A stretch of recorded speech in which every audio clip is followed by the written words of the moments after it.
Welcome back. Bert Moldow is here today, and we're going to he has an overview for what's going on in third. He's got some different topics he wants to talk about. Good, I'm glad you could make it today. I'm glad I'm here. Yeah. You know, I just want to say something. I want to thank you and Channel 6 for the job that you do in helping us communicate to the community. Oh, we appreciate it. Well, it's just so important, and I just hope more and more people are tuning in so that they can get the updates. I mean, we're trying everything we possibly can to communicate with them. You know, we just started a new newsletter. I don't know if you've heard about that. Yeah, oh yeah, we've talked about it a few times on here. So, terrific. Well, great. Well, I'm glad you could make it in, and I know you've been ill, so we appreciate that. And you sent along some points that you wanted to talk about, and one of them are assessments and what the future of, well, as you put here, LW portends. So I'm going to just let you go ahead and... Yeah. The one thing I think we need to communicate to the people here has to do with the assessments. And I read the Globe, and in the Globe there are so many people that are saying, oh, you know, why are our assessments so high? And particularly this increase that we've just had. And what they don't realize is that, you know, this community is 50 years old.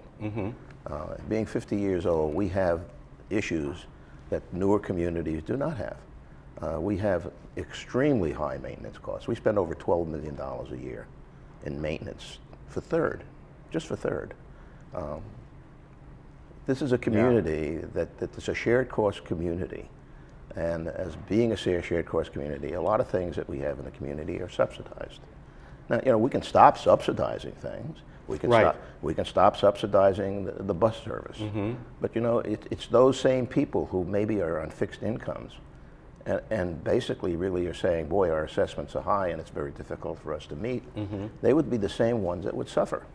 Right, because they'd have to put out a certain amount for the bus ticket every month or whatever it may be. Yeah. Because in reality, the majority of the people in this community do not use the bus service. So again, you know, why are our assessments high? Our assessments are high because this is a community that offers so much more than many of the other communities.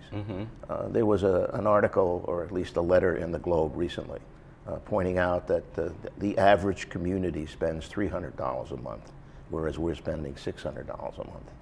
But we're not an average community. Right. First of all, most communities, or a high percentage of communities that are smaller than us, run with lower reserves.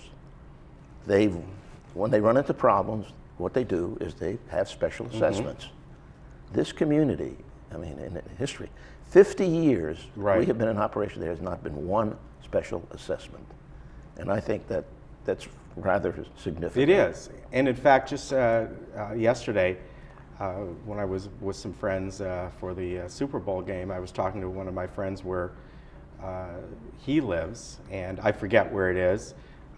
He actually owns a couple different homes. He does some real estate stuff. But the one place that he was at, he goes, we just got hit with a $3,000 assessment. And I forget what it was for, but, you know, and then I mentioned it, exactly what you said. I go, yeah, the community where I work at, it's amazing, 50 years. And you may recall, years and years and years ago, there were maybe 30 different mutuals here. Yes. And then they merged, and even back then, they didn't have a special assessment. Yeah. So, you know, for 50 years, I think the boards have done a terrific job. And, you know, this board in particular, I mean, has done a terrific job. Yeah. I think most of the people on our board right now are hardworking people doing the best that they can. You know, we recognize that people are on fixed incomes. We recognize that there are some people that have been here many years and suddenly find themselves coming up short. But, you know, we have the foundation. Yes. We have community services. You know, these people can go and get financial advice. And worst comes to worst, you know, what you do is you downsize.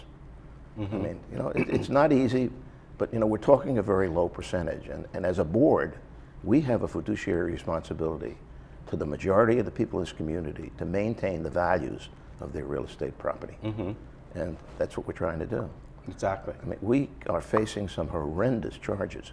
I don't know if you know, but we're spending this next year projecting out well over $2 million on the dry rot problem. Exactly.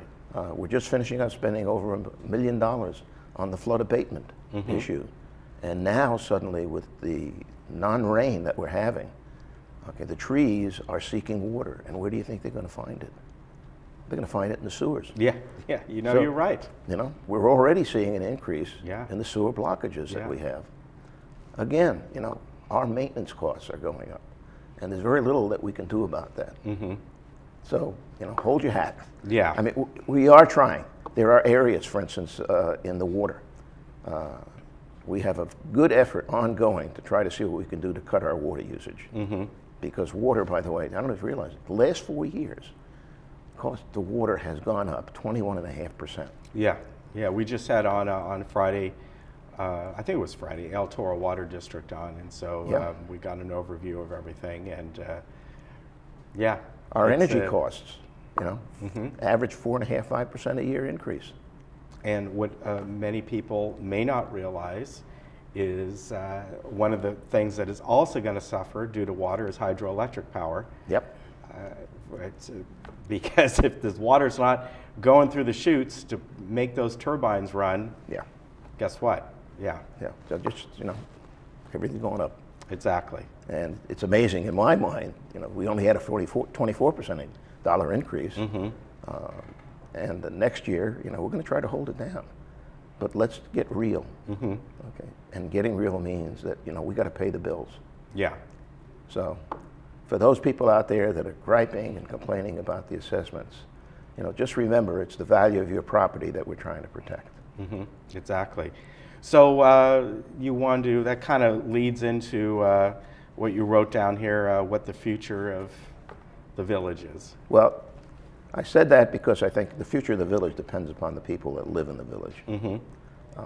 Whether or not they're going to be active, whether or not they're going to take interest in the management of this village, whether or not they're going to contribute their time to the efforts that are made by the clubs to enhance life within the community. Okay, we have got to get people out here that can contribute. You know, take some time, and by the way, they'll find that it's very rewarding. I know I have found it very rewarding. Good. Doing the work that I'm doing.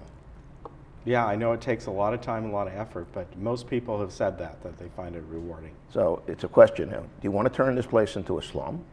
You know, we could do that very easily. We can just lower the assessments. Yeah. We can just stop the maintenance. You know, why bother fixing that?